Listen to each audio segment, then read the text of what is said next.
We are back with episode 6 of our TEW9 series, exploring the Portland territory from 1970 onwards. And I thought I would show you this screen to start with. It's a good overview to see who is making the most money, who is happy right now, who's got the momentum in their favor, who's cooled off. There's a lot of hidden screens or things that are not always the ones you click on straight away when it comes to TEW. So it's good to know that this one is hiding away here on the overview of the roster screen.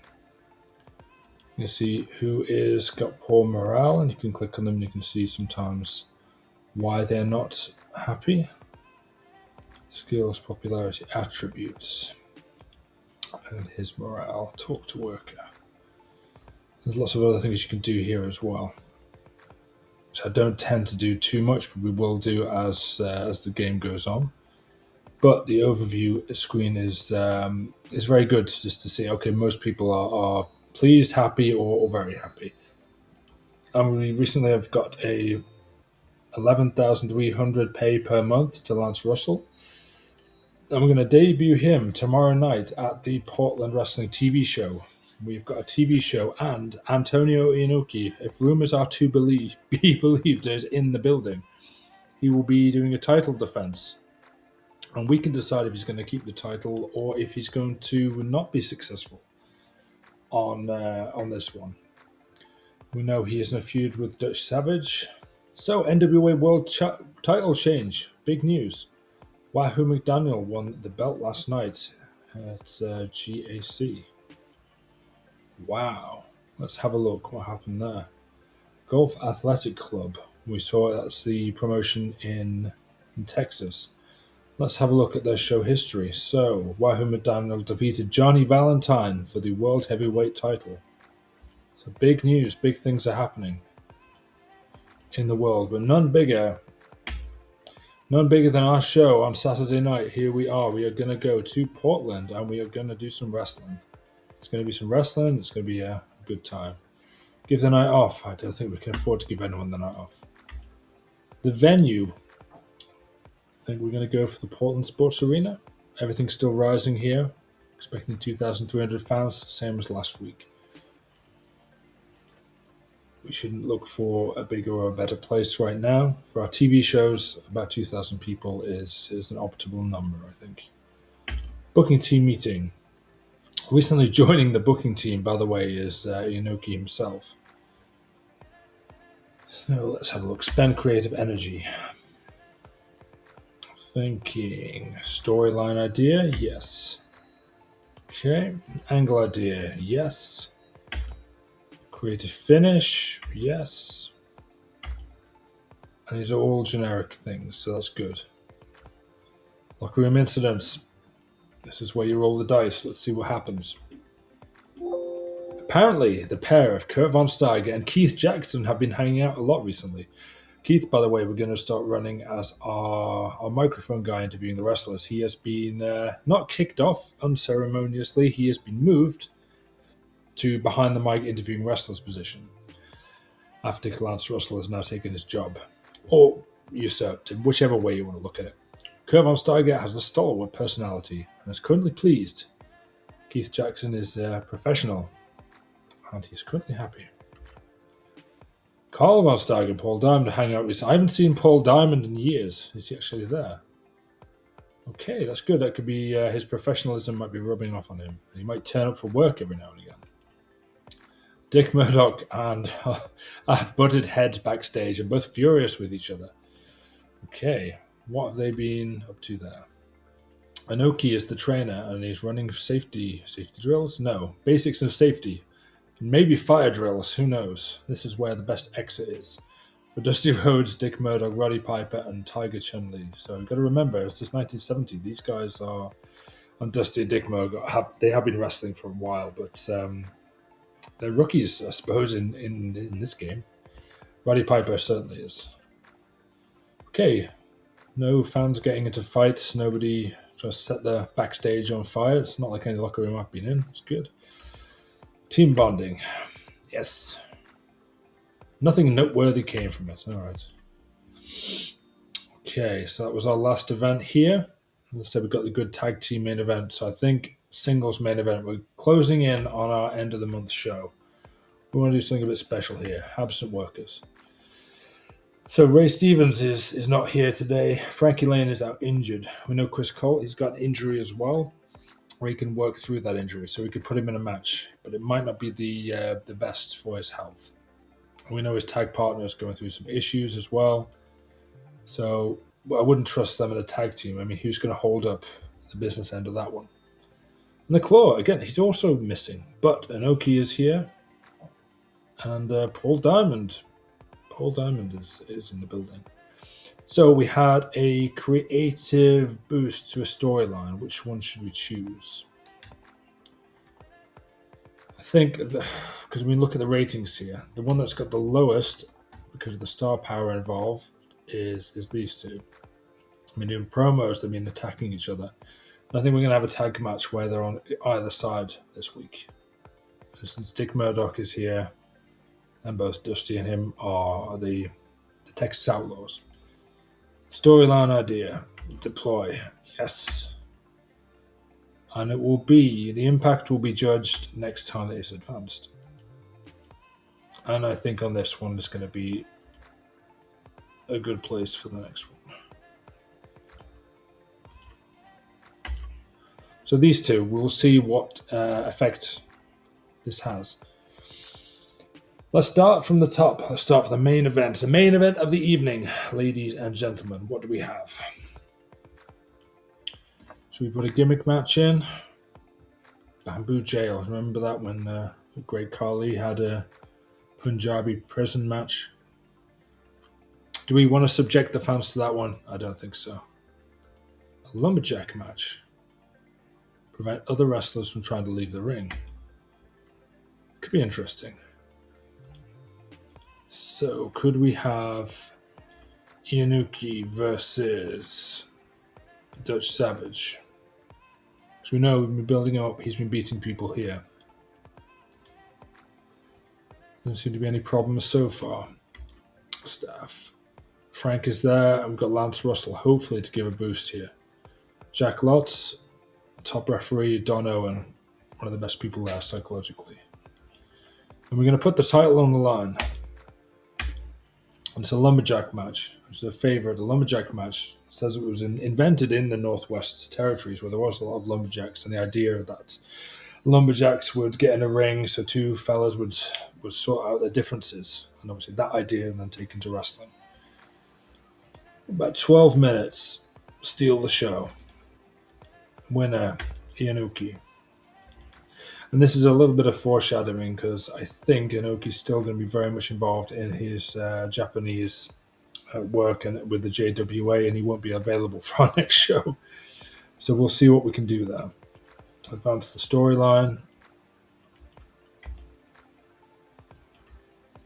So this is a match we're giving away free on TV. So I don't think we should be putting people who are in feuds and big blood feuds direct competition with each other, because we're doing it all in the main event. It's 22 minutes. It's going to be a lumberjack match. Do we choose who's at ringside, by the way? Can we choose that? At ringside. We can say at ringside. Let's put some people in there. Bull Ramos, Dusty Rhodes, because they're feuding each other. They can be on either side there. It could be like chaos breaks out, and the lumberjacks start fighting with each other. Tony Bourne. Why not?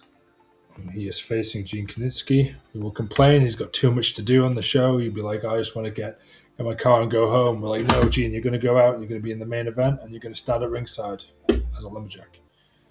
Who else do we definitely want to have? Gary Hart. We should have Sasaki there. Dean Ho. Should have everybody here at ringside. That will be huge. Can we play a video before that? 3 minutes. You can have a hype video outside the broadcast. Inoki versus Dutch Savage. Yeah, they put Dusty Rhodes in there by mistake. That's the thing when you're doing the alphabetical way of searching in this one.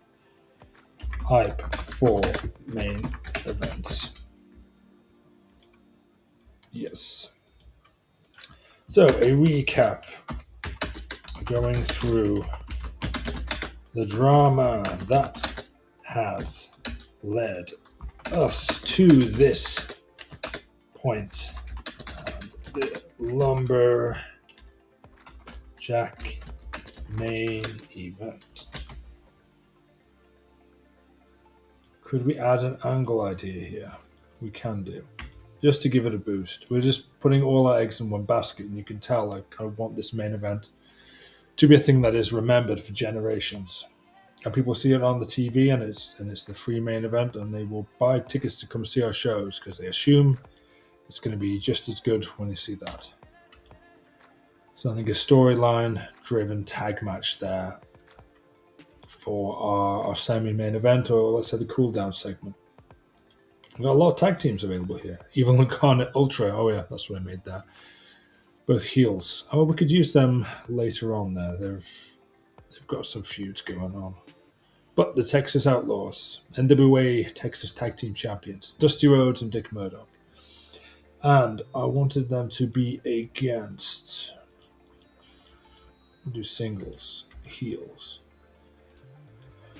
We've got Bull Ramos.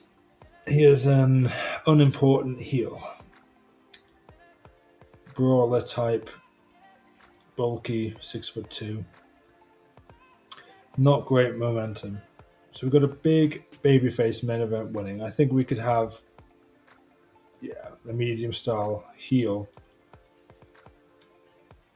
Yeah, they could be Gene Kinitsky there. Unfairly getting an advantage on Dusty and Dick Murdoch. What do you reckon? We add some star power. We get Gene doing something here. And he's one of the best wrestlers around, former NWA World Heavyweight Champion. And now we know Wahoo McDaniel. He won the belt last night. He is now the champion. He's a guy we should see if we could bring in for just a one-off show here. So, Gene Kinitsky. And it's good as well. We want Gene to still look like a threat. One of the old elder statesmen of the roster, but still, we want him to look like a star in this one. But storytelling. Advance the storyline of Texas feud heading north. And because, we don't have to put anything extra with him keeping strong for Dusty. What we could do, let's do that. Let's keep Dusty strong in this one. Bull Ramos is going to get the rub from tagging with Kinitsky. So let's have a look at that one. About 12 minutes. We'll take that down to 10. And they're not too upset with that one. I'm thinking post-match. It's in the ring. Do 7 minutes. They do like angles in this one. We've got 60 minutes there to use.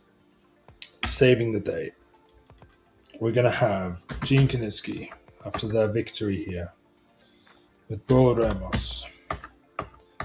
And they're beating down Dusty Rhodes. They've blinded Dick Murdoch.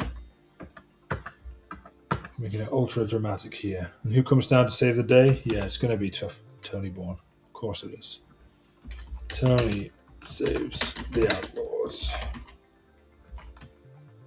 Because if the Outlaw was, that's even better. We'll try the Outlaws.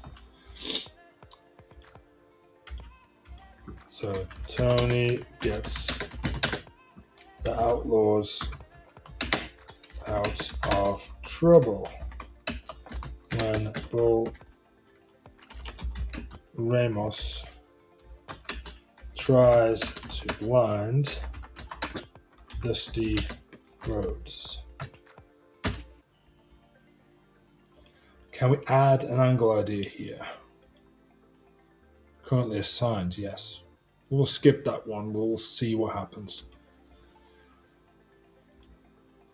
So we've got one angle here. It's going for 7 minutes, and it's going to involve 2 of the different feuds going on. So it's good to have this kind of cross-pollination so that your promotion seems like a living, organic thing. You can, of course, play the game however you want. You can have like match, angle, 2 people involved, and not have them involved in anything else. But each of these segments here, and up to the main event, we're going to have people involved in different aspects. That's not how it was back in the 70s and 80s, especially if you watch something like Mid South Wrestling. You could have all the babyface would come out to save from a dastardly heel at the end of the show and make a big dramatic ending, and then the commentators would say, "We're running out of time. We're going off the air. Tune in next week. See what happens." And like a bloody Ted DiBiase there in the corner, but the babyface is coming out to save him, for example. Let's see. We're going to book a singles match, I think, somewhere there. I have promised a battle royal at some point. Should this be the show with the battle royal to open the entire event? I think it can be. Let's do that. But one more major singles match. Dean Ho. Who else do we have? The Von Steigers, very good wrestlers, singles wrestlers, and obviously tag team specialists. So these guys both have good matches with Gene Kiniski. I think we could save that for the pay-per-view. Sorry, not with Gene Kiniski, with Dean Ho. We're going to use Carl Von Steiger. And he's going to face Dean Ho. A self-professed top babyface star of the company, even though he's not the champion right now. I think also we're going to have a storyline, we're going to have some angles. Why not? I want to make this something a bit different. Wild Brawl, lift the crowd.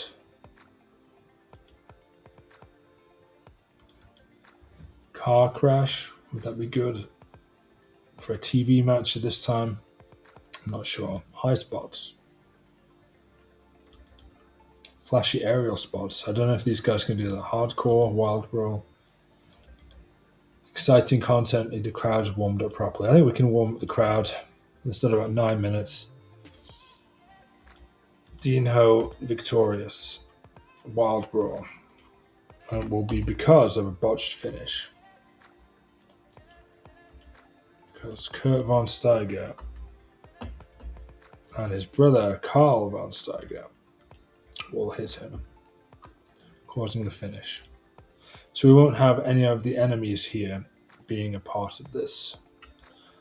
We can have Gary Hart there on commentary. He's got a very low rating there. I'd have a higher one there for him. But we'll put him on commentary. We don't want to have too much craziness in every match. We could have a contract signing for a match next time. We have Gary Hart. Let's have a look. The Beauregard fellow. He's got high charisma. We can have Tor Kamata. Haru Sasaki. Dean Ho. So his role will be intimidation. Segment host, we're going to use Keith here in his new role. So, contract signing for the next event.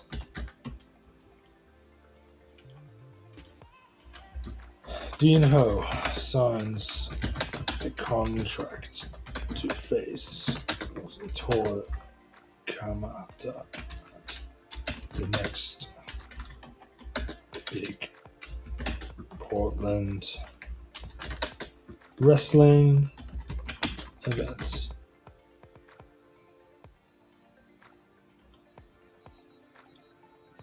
So we'll have that happening beforehand. So they sign the contract and like everything's all good, all nice.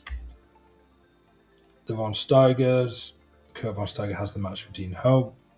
There happens to be a botched interference. And Dean Ho wins. Backstage, after the match, beatdown. So they played they were all cordial, that they were all nicey, that, yep, we'll have a nice contract signing, all is good. Unlike the usual contract signings in wrestling, same as any wedding in wrestling, it's always chaos. This one went off without a hitch. There was a match, Dean Ho happened to win. which irked and irritated the Evil Enterprise. So, the Evil Enterprises want to get their revenge. They're going to find him backstage. Backstage beats down Dean Ho. Careful not to write backstage beat down of Ho. Very specifically, you have to specify Dean Ho. That's happening post-match. So they're having a wild brawl as well, and we've got an angle there. So that's going to create also some space. Texas Outlaws versus Bull Ramos and Gene Kiniski. We put storytelling there, so it's also going to bring the crowd down a bit. We're going to do a 3-minute interview here. We're going to try and use this Keith fellow a little bit more on the show here. With Dusty, Dick Murdoch. We know they're going to fight Gene Kiniski and his feuding partner, Bull Ramos. Outlaws promo. Very common in these days of this era of television when there wasn't advanced TV graphics or video packages and such, just to cut to the announcer backstage when something's happening and get them to do an interview with the wrestlers that are coming up. It's like, oh, I'm going to beat you, I'm going to do this, I'm going to swear vengeance on everything. Got 15 minutes more, and we're about 60 to 64. So, I thought and I promised different match types. So let's have a battle royal. 10-man battle royal. Can run for 10 minutes, 5 minutes non-wrestling time. Perfect. Who we got? So these are the stars we're not using. 1, 2, 3, 4, 5, 6. Recognizable Paul Diamond. He's going to turn up for his first match in about 2 months. I think he's going to win though. Tiger Chun-Li. I want to use him a little bit more. I like him as well. A South Korean wrestler. You don't see many South Korean wrestling stars nowadays. Or from the days, I mean, obviously Ricky Do-san was South Korean, but it's not a known country for wrestlers. We know Chris Colt is injured. Beauregard is best for charisma things. Kamarov we could use. Last guy, do we put Roddy Piper in here? Do we give the kid a chance? I'm saying only 16. Okay, he must have had a birthday since we last saw him. So this is his birthday present. Happy birthday, Roddy Piper! You're in the battle royal to start the show. I'll take that down. 10 minutes, 15 minutes total. Who should we have to win? I think it should be maybe somebody who is in a storyline who we're doing some stuff with. Lonnie Main. We want to lift the crowd. So we start with a battle royal. We lift the crowd. Lonnie Main is the victor. And we could choose also once a Royal Rumble or a Battle Royal who gets the eliminations and everything that happen. We would like to have the last person in with Lonnie Main is talking about that. And we want him to look strong as well. In this entire match. We want him to look strong, but Lonnie Main beats the vicious member of the Evil Enterprises and gets the win at the end. Road Agent cannot also be a competitor. Okay, who have we got there on the staff? Tony Bourne, okay. Put Gene in there. We'll give Gene some more to do. I wonder if he will complain that he is... Paul Diamond is unhappy. Paul Diamond is unhappy. What do we do? Yes. Paul Diamond can be unhappy. He never turns up. So this one is now yellow. What is wrong here? He's unhappy with the booking. Quite frankly, he's not around enough to be to give an opinion. So we've got 85 minutes, 60, 71. I'm thinking we have... Could we use somebody else in this one? Who do we have who we've not used yet? And this was very handy as well to tell us. Peter Maivia, Jerry London, Johnny Cotton. There's nobody here I'd say is setting the world alight. What has Chris Colt? What does he have for charisma? He's got quite a high charisma. I'm going to put him there, just doing a promo backstage. We can use Keith here as well. We'll call it the Mad World of Chris Colt. It's good to try these kind of things out. I'll put that as the second thing here. So we'll start off with the Battle Royal and we'll work up to the singles match here. Also, we have creative ideas here, a creative finish. Didn't we have that somewhere there? Let's add that into the Battle Royal. The Battle Royal is low stakes. We just want to start the show off with something good. But if the creative finish will work, it's a safe bet. You can get a boost and then also start the show off strongly. So I've got faith that the main event is going to deliver. The middle of the card is going to be good. That's me saying a lot now. We've got these booking issues. That is mainly about Paul Diamond. If he was happy, it'd be fine. But I don't see him sticking around in the long run. Let's go for it. Let's start the show. And we started really strong. The creative finish was a success. Lance Russell got his sportscaster gimmick over. Very good. Good wrestling. Chun-Li, Roddy Piper. And that means as well, all of these people here are now involved in the game world in a match that got a 69 rating, which for people like Roddy Piper, that's going to lift him a lot. So let's see what happened. We gimmick changes. Yes, it was only Lance Russell. Next, okay, we gave Chris Colt an interview there. It was kind of a throwaway thing for 2 minutes, and he improvised well throughout the segment, and we can learn from that. We can maybe use that next time and put him in a feud with somebody when he's back at full health. Backstage, we've got the contract signing. Dean Ho signs a contract to face Tor Kamata, the next big Portland wrestling event. So we lost a bit of heat, but the crowd's hot and rising. We know what's going to happen next. The TV audience is along for the ride. So they signed the contract without any problems. Dean Ho got 66 overall. Kurt Von Steiger, as I said, even in singles competition, he's very reliable. And he hit his brother by accident, but by submission there, Dean Ho gets the win. An exceptional wild brawl. That's what we like to hear. Exceptional. Post-match, I lost heat. I'm not sure why. You can look at the dirt sheet and click on that sometimes. It can tell you why things have not worked out. His poor momentum and as the quality of low experience. Well, that's going to get better over time. But most people were good things here. Okay. I'm not sure entirely why, but it got a 55. It wasn't an angle that the whole show was not going to hang on this. So we'll say we're at a good level. Let's move on. And Dusty Rhodes did an interview, and the storyline idea was deployed, but it was a failure. That's a shame. The crowd's still very hot. It's good. Moving on. Outlaws, Bull Rams and Gene Kinitsky. Okay, so Gene was really putting in an extra shift here. Okay, now he's got the right to say that he is tired and needs a break after this, carrying Dusty and Dick Murdoch. And I don't think the Texas Outlaws are ready for prime time. They're ready for a big feud at this stage, which is a shame.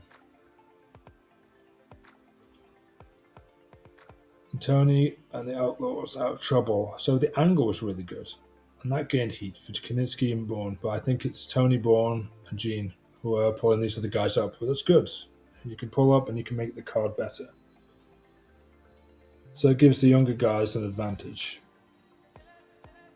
And a recap with the video here. And the angle was a success, but I don't think videos are what this crowd wants to see. Let's go on to the main event. The main event got a 71. Antonio Inoki. The 77. Savage 55. So Inoki kind of held this one together. A superb bout, superb wrestling, great heat. And went and stole the show, and he made defense number 2 of his heavyweight title. Let's finish the show. And we got, exactly the same amount as before, 59. So we haven't gone up and we haven't gone down. But it was a good show. No, I'm happy with that one. We're going to move on one step closer to our big event at the end of the month. Antonio Inoki, he has defended his title. Storylines have moved along. And that was the end of the episode. And see you all next time.